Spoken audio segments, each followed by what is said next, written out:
from parts unknown. Good afternoon, good evening, wherever you may be across the nation or around the world. This is the Pier Six Brawl, part of the Wrestle Launch network of podcasts. I'm your boy Paul, here to talk about a few things in our wonderful world of professional wrestling with you this afternoon. Couple things caught my eye this week. Couple things grind my gears. So we're going to talk about it, folks. First one right off the bat just irritated me to no end. A story came out that WWE / TKO, however you want to put it, has certain views on one Jey Uso and one LA Knight. Yeah. They acknowledge that both are popular with the fans. They acknowledge both move a decent amount of merch. Yet, the WWE sees Jey as the stronger worker and more teachable of the two. What in the blue hell are you talking about?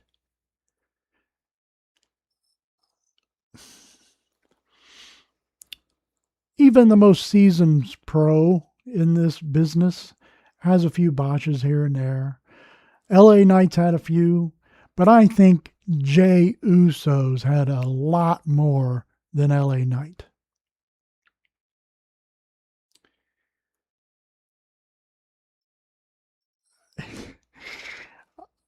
I have not yet got to watch the interview with LA Knight on Chris Van Vliet's podcast yet. I do know that he talked about, frustrations with his booking and things like that. And I without seeing it, I'm going to tell you I agree with him. Why has he not done more than a U.S. title run? But Jey Uso has been the world heavyweight champion, beating Gunther, of all people, at WrestleMania. The man gets blown up just getting to the ring. And I guess I could give him a little bit of grace on that by saying he's very passionate with his fans as he's entering the ring and doing the little yeet dance. But you shouldn't be blown up by the time you get in the ring and start to do your promo. Half the time it sounds like he's shouting at you because he's trying to catch a breath to form the words. How, I ask, is he the stronger worker? And more teachable, take a look at the last season of Unreal where LA Knight screwed up, missed a spot that was supposed to set up a bigger spot to finish the match, and he messed it up just a little bit, tweaked it. Still got to the finish, but unfortunately he missed one part that, according to Papa Triple H, could have made the eventual pop that much better. Now you're watching Triple H dress him down in the gorilla position after the match, and he is sitting there taking his ass chewing like a man. He knows he's probably sitting there beating himself up. At least he wasn't crying like Lyra Valkyria did when she got chewed out for messing up something. But he listened to him. He didn't say a word. He wasn't disrespectful, and then they moved on. He didn't try to defend himself. He didn't try to say, I'm sorry. He took his ass chewing like a man and went about his business.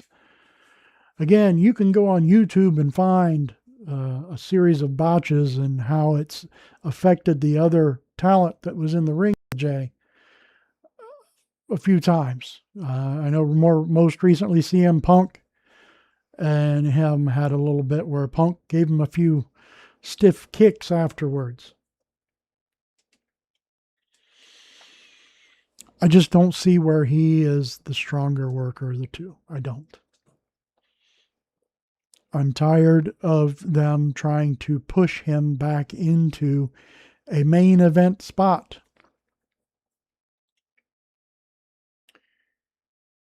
Speaking of which, we have the updated King and Queen of the Ring brackets. So a week ago, Obafemi beat Dominic Mysterio with very little shenanigans. Beat him clean. I was shocked that they didn't do something of Brock showing up, or maybe he played his music and distracting him, something. But he beat Dom clean. Which, when you look at the two gentlemen, I respect Dom very much, but when you look at the two of them, Oba should have beat him clean. Then on the other side, semifinal, you had Jey Uso versus Javon Evans, with Jey Uso going over.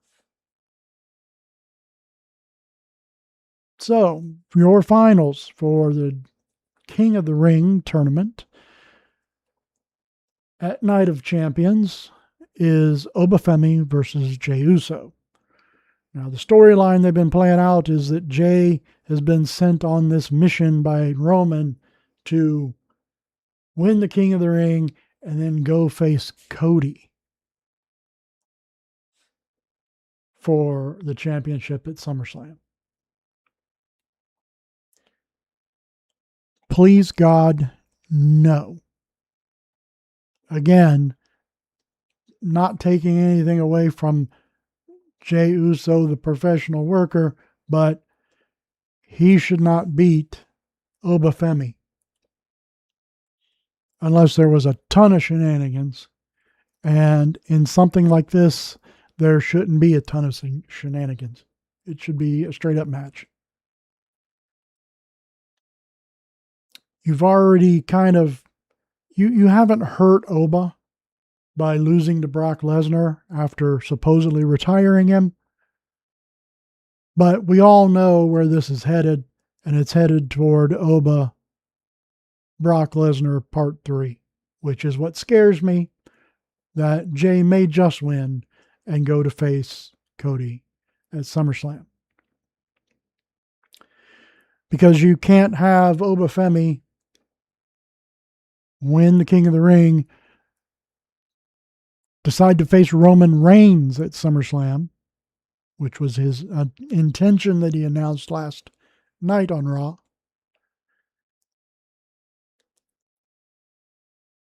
And then not have the Obafemi Brock Lesnar 3 actual retirement of Brock Lesnar, because it makes sense because it's in Minneapolis. Again, I know that's not where he lives. That's just where he went to school and became famous. But they treat it as a hometown.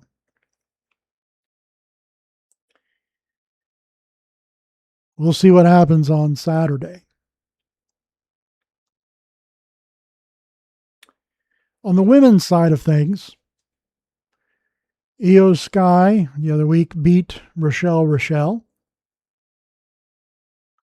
And Liv Morgan beat Charlotte Flair. So, your finals for Queen of the Ring at Night of Champions is Io Sky versus Liv Morgan. I've already mentioned a couple times how Liv Morgan being in this tournament is dumb. I know you could use the crutch of saying, well, if she wins the tournament, then she doesn't have to defend her belt at SummerSlam. Dumb. Lazy.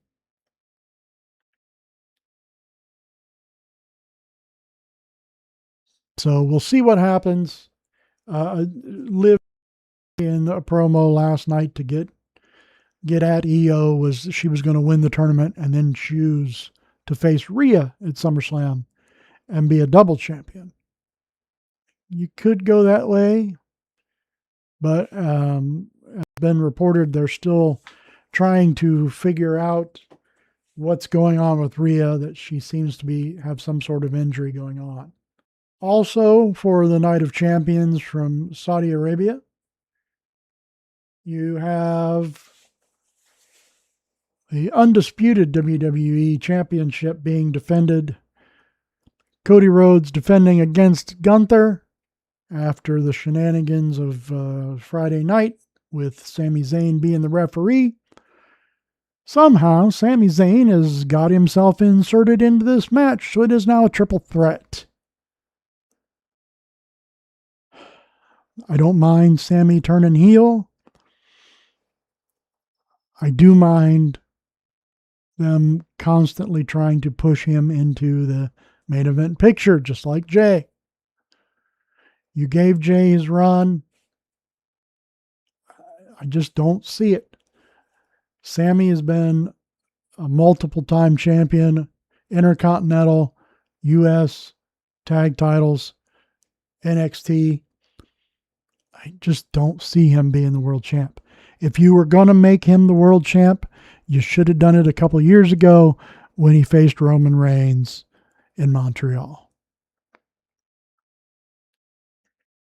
Also on the card is Seth Rollins versus Braun Breaker. Continuation of this feud that nobody has asked for between him, Seth, and the Vision.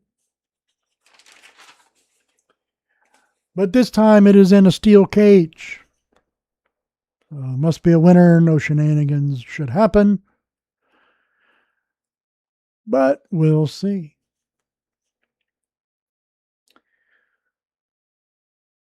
There is a men's U.S. title match on the card. Champion, Sponge, by the way, is Trick Williams. Don't know how you forget that. The man's over as hell.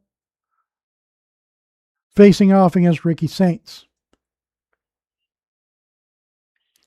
Sponge did a video on the state of WWE and some things that he doesn't like about it. And that was one of the things he talked about, was he didn't know who the U.S. champ was. So there you go, Sponge. It's Trick Williams. He's doing a phenomenal job. I still don't like how they got to Trick Williams by having Sammy beat Mello, because Mello was doing a hell of a job with that U.S. title. And since then has been forgotten. And I also agree, Ricky Saints, they didn't do him any favors on his way into the main roster. Getting beat by the world champ clean on your first night kind of sets you up for a little bit of disappointment and failure. People will not see him as a viable threat going forward. He's a very talented athlete as well. There's also a women's U.S. title match on the card. Champion Tiffany Stratton is facing former women's champion Jade Cargill.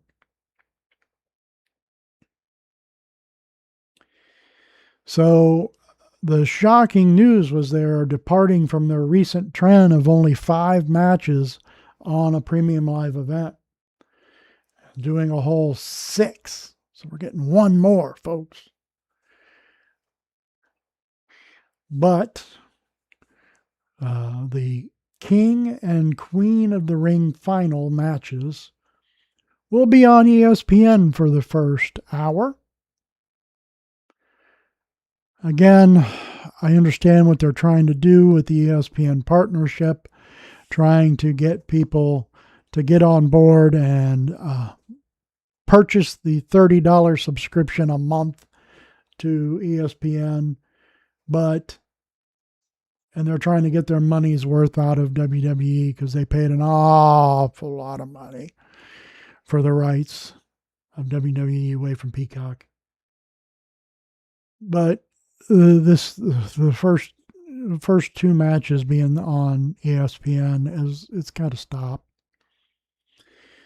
Especially when it was 5 matches for the card, your first 2, so you're only getting 3 on the actual app. Or in this case, you're going to get 4. You're going to get a bonus. Just don't see the point of putting them on ESPN. It's not going to drive you any subscriptions, I don't think. People get to watch the first 2 hours and then they'll go back to YouTube or something and watch the highlights later. They're not going to shell out enough $30 every month for this. I know. We were all spoiled as hell with the Peacock deal and the WWE Network. We were really spoiled with WWE Network being only $10 a month, and we got everything. And we got so much other stuff. And now you can't find the other stuff. And it's a shame. Some other things Sponge mentioned about WWE, wanted to touch on. I do agree with him. Braun, since returning from his injury, to me has lost a little bit of his luster. Hopefully this is the blow-off for him against Seth. You can't keep this whole vision thing going. The vision needs to end. Do something else. Build him back up, please. The vision, again, spoiler. Sponge already mentioned it on his show. Street Profits got the tag titles, so what's there left for the Vision to do? It's going to be a while before we see Logan Paul back. Obviously, they're gonna there's a thing with him and Joe Hendry to be revisited once Logan gets back. But what are you going to do with Austin Theory? What are you going to do with Braun Breaker? And where the hell is Paul Heyman? At least if Paul Heyman was there, he'd try to make some sense out of this for us. Sponge talked about being right on track with Sammy was going to do some shenanigans to cost Gunther. But he did, like I said, shenanigans to get himself inserted into this match at Night of Champions. So, and then he talked about AAA and how much he's enjoying that product so much more than anything else WWE is producing right now. I agree with you. I've been saying that for weeks, Sponge. But I think what you're missing is right now, the focus, even though it is the better show, I think they still have a little more flexibility on what they're doing each week. And so some of the folks that you say were watered down on Raw or SmackDown, they get to show off a little more what they can do down in AAA. So I agree with you, but I think it's just, I think they have a lot more flexibility down there. Undertaker, I do give him some credit, but not maybe all of it. I think Undertaker's more overseeing than he is booking the product, and he's got a lot of help down there to do so.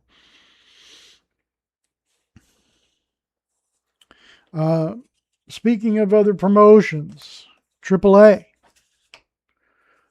Again, it's a must-watch show each week. Sponge lives out on the West Coast, so 7 o'clock his time is 10 p.m. Eastern for me, and I am there for it each week to see what they're going to do. Again, they do tend to only have 2 to 3 matches possibly for each card, but it's a hell of a show for just those 2 to 3 matches in that hour or a little over an hour or whatever they do. So go out of your way if you want to go check Sponge's review of AAA. I will comment on a couple of things from his video. Yes, Ray said that he is close to having a former WWE champion appear in AAA. And he stated that it's somebody that's never been in AAA before. So interesting to see what that turns out to be. He talked about how El Grande Americano did his big speech to the fans, thanking them for embracing him and the Mexican culture. And he did not acknowledge Rayo or Bravo Americano. And he was talking about how Pete Dunne did do an appearance somewhere else. But Pete has also been doing a producer role specifically in AAA. And one of the matches he had a hand in producing was the outstanding mask versus mask match that happened a few weeks ago. So I think, while I think he is also another excellent worker, he may be winding down into a different role with the company. So we'll see.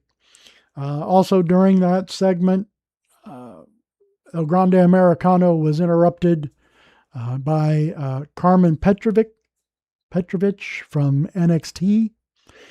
The other gentlemen are also from NXT, and forgive me, off the top of my head, I cannot remember their names, but they are also from NXT.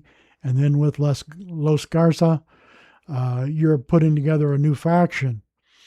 And they were targeting El Grande Americano. So we'll see what happens there. El Grande already had won a tournament several weeks ago to guarantee him a shot at the Mega Championship, which he was trying to get out that he was declaring he wanted to get his shot at the Mega Championship, currently held by Dirty Dominic Mysterio. And yes, here he is. Still waiting, 7-Eleven. We got my double XL big gulp here, ready to do some promos for you on my show.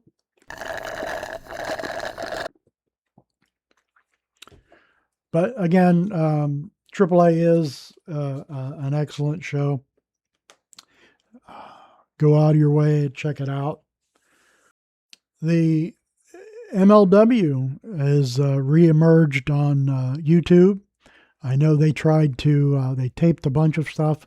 So some of the stuff you're seeing right now is stuff that was taped a little while ago because they were trying to put together something for a potential home for the show. And they shopped it around and unfortunately did not get any takers. So they ended up putting these shows back onto YouTube. And again, go out of your way, check these out. There's some really good stuff happening on these shows. Another nugget, WWE Hall of Famer, AJ Styles. His son is going to be making his professional wrestling debut on 6/26 this coming Friday for an indie promotion in Georgia. And AJ will be in his son's corner for this match. So if you are in that area, look it up, go check it out.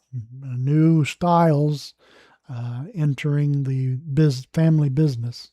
Next, we'll go to TNA. I know the show landed on AMC beginning of the year and has gotten to be so bad that our partner Jim, who was reviewing the show as well as his excellent AEW reviews on the channel, had to stop doing the TNA reviews before his head exploded. But recently, the last several weeks, there's been some major shakeups within the company. The biggest ones, of course, were Tessa Blanchard, Sammy Callahan, and from the creative side, Tommy Dreamer, all left the company. All were granted releases along with a couple of other folks before that. The exits also include behind the scenes production type folks. So, unfortunately, some folks lost their livelihoods in this restructuring. Jim jumped into Sponge's conspiracy theory corner and had the belief that he felt Anthem was making these changes in order to prepare the company to be sold to WWE TKO. And that much like last year at SummerSlam, where they announced the purchase of AAA, that we may see the purchase of TNA being announced at SummerSlam. That theory that Jim had is one that was not his alone. There are several other folks online that was expecting the same sort of thing, which then prompted Matt Hardy, who is currently a TNA talent, to go on to X and post a statement in defense of the cuts, basically stating that the cuts were necessary to continue to grow the brand. And he emphatically stated that the company was not being sold to WWE. So we'll see who's right, if Matt's just trying to diffuse some of the online chatter, or Jim's theory will hold any water.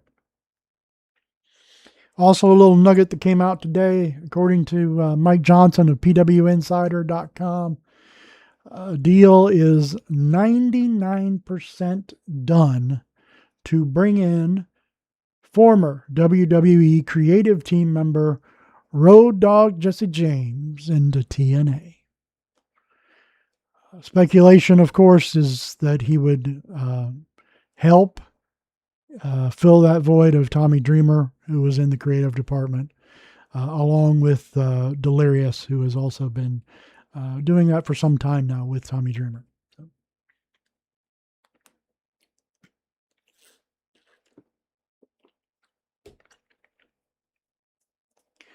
Sad note, update on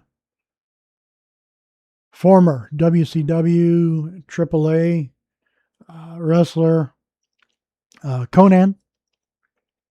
It was reported a few weeks ago that due to some ongoing medical issues, that he had to undergo a double leg amputation.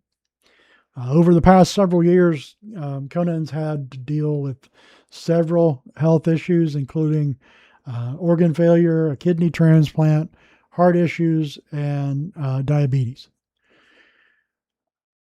I wish him the best in his recovery.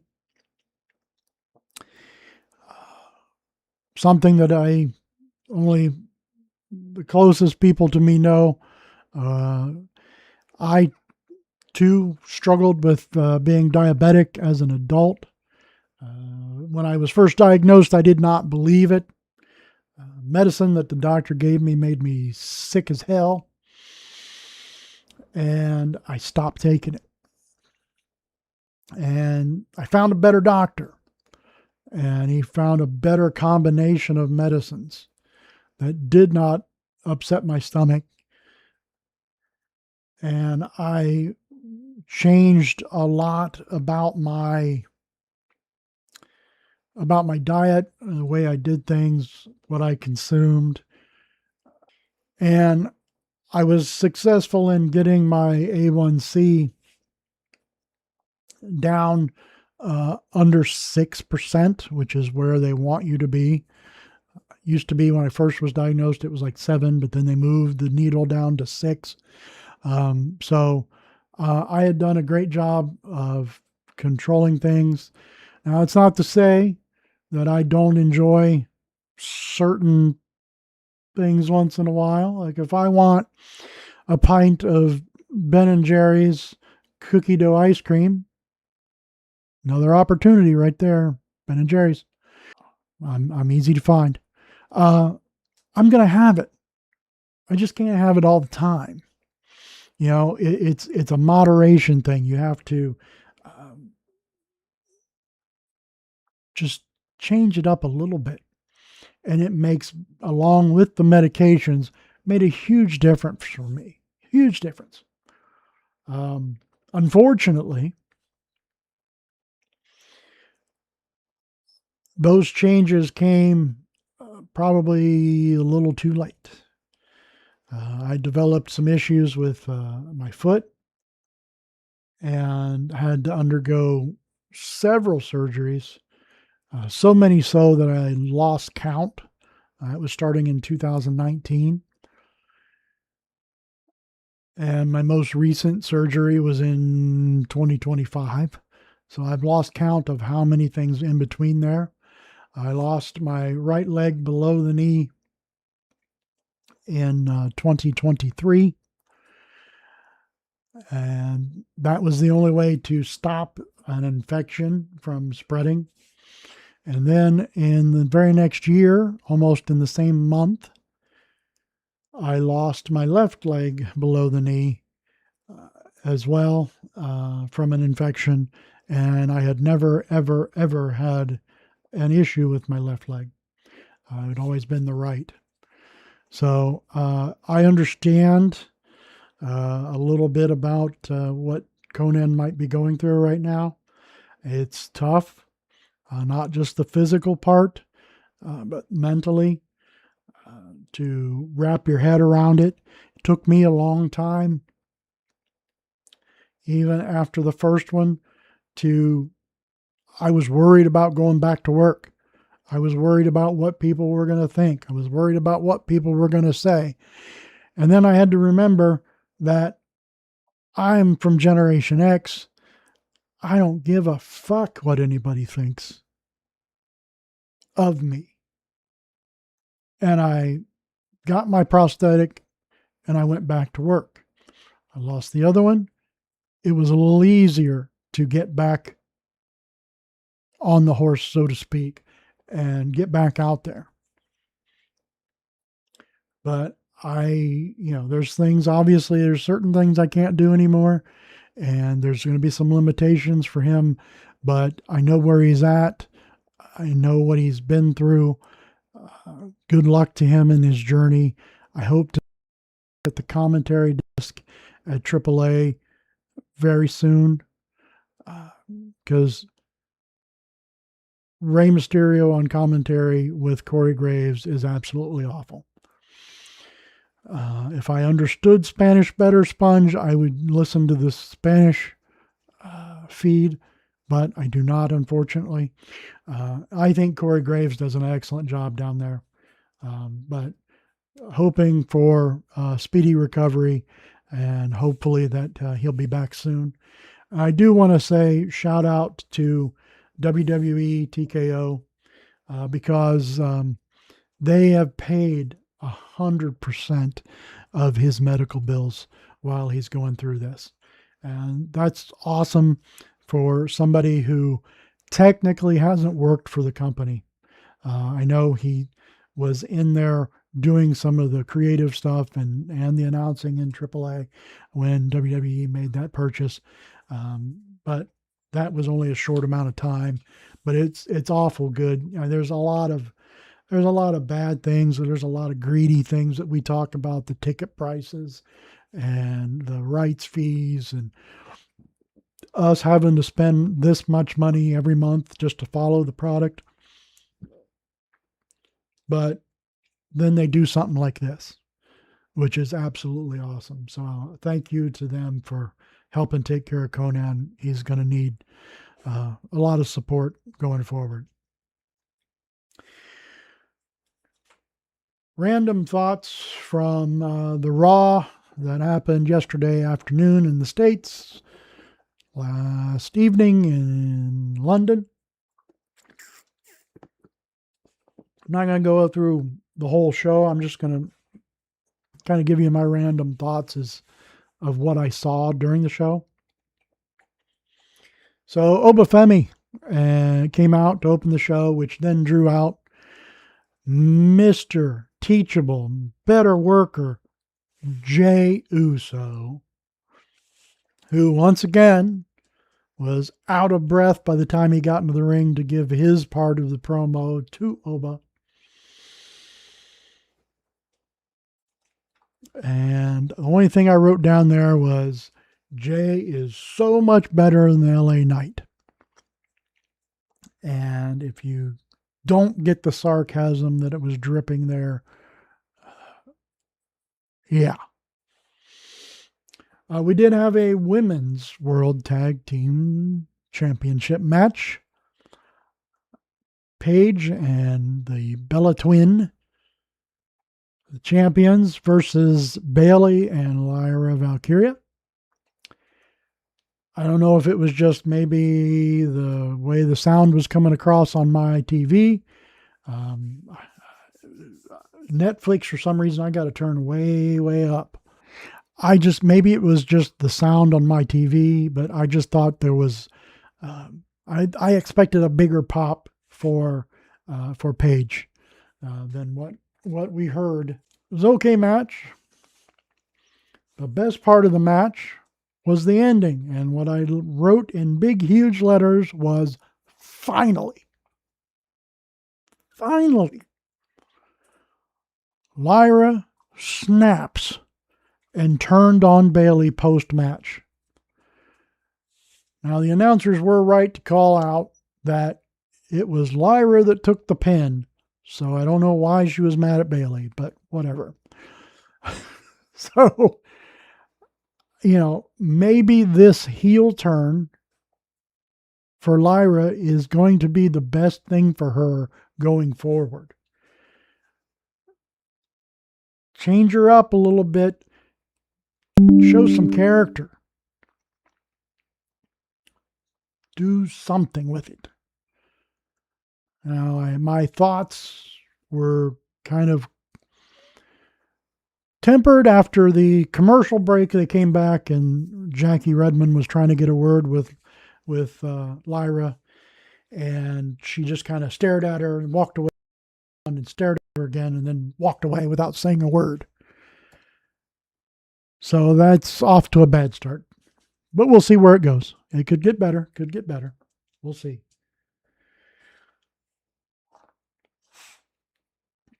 The Chad Gable, as Sponge noted, his apology tour continues.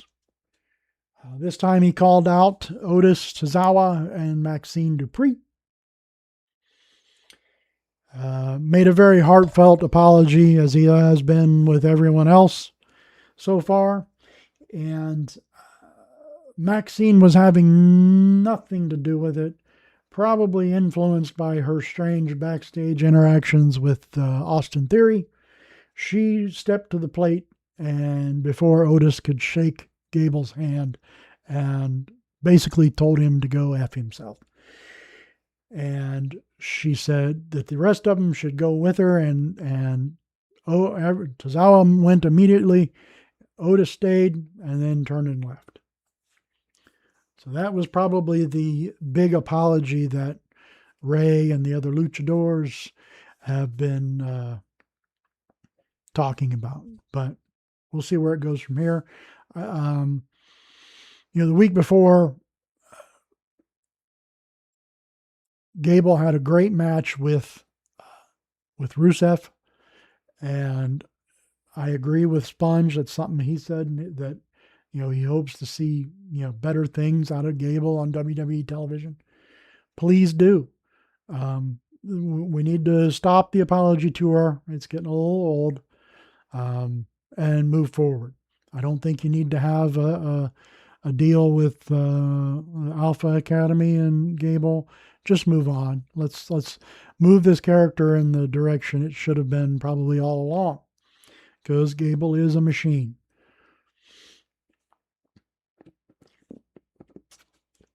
We did have a match with Dragon Lee and Ethan Page. No Rusev to be seen this week. My one note of this match was, I don't know how Dragon Lee did not seriously hurt himself on a dive out of the ring to the announce table where he almost totally missed hitting Page and took a nice bump on the table and onto the chair. We were treated to another Danhausen segment.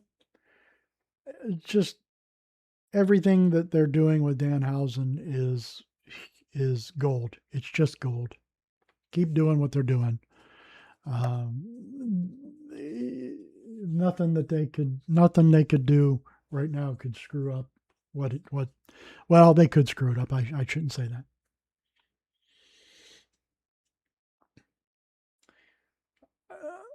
We also, against aforementioned, we had tag team titles. Street Profits versus the Vision of Braun Breaker and Austin Theory. Shenanigans toward the end. Logan Paul had gotten removed from the arena by the referee, but then just to come sneaking back behind the referee's back toward the announce table and was trying to bring the brass knucks to Theory. This prompted an unexpected appearance by Joe Hendry, we haven't seen in weeks. So he runs off Logan Paul.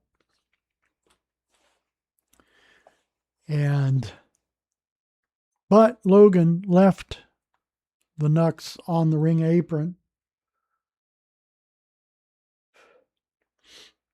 Just as Austin Theory was going to pick them up and utilize them, Seth Rollins' music hits, which distracts Braun Breaker. He goes to meet Seth at the entrance ramp, but Seth came through the crowd, grabbed the brass knucks away from Theory, clocked Theory with it. By this point, Breaker actually realized that Seth was over there and started to give chase, which Seth ran away, and the Street Profits then hit their finishing move on Theory for the pin and to win the WWE Tag Team titles. So I'm glad for the Street Profits for winning the titles, but I just didn't like all the extra stuff to be included. Again, with Joe Hendry, he hadn't been there in weeks. He was been kind of lost in the shuffle I talked about before. I understand them bringing him back in front of a London crowd, but nobody said his name, but he just appeared anyway.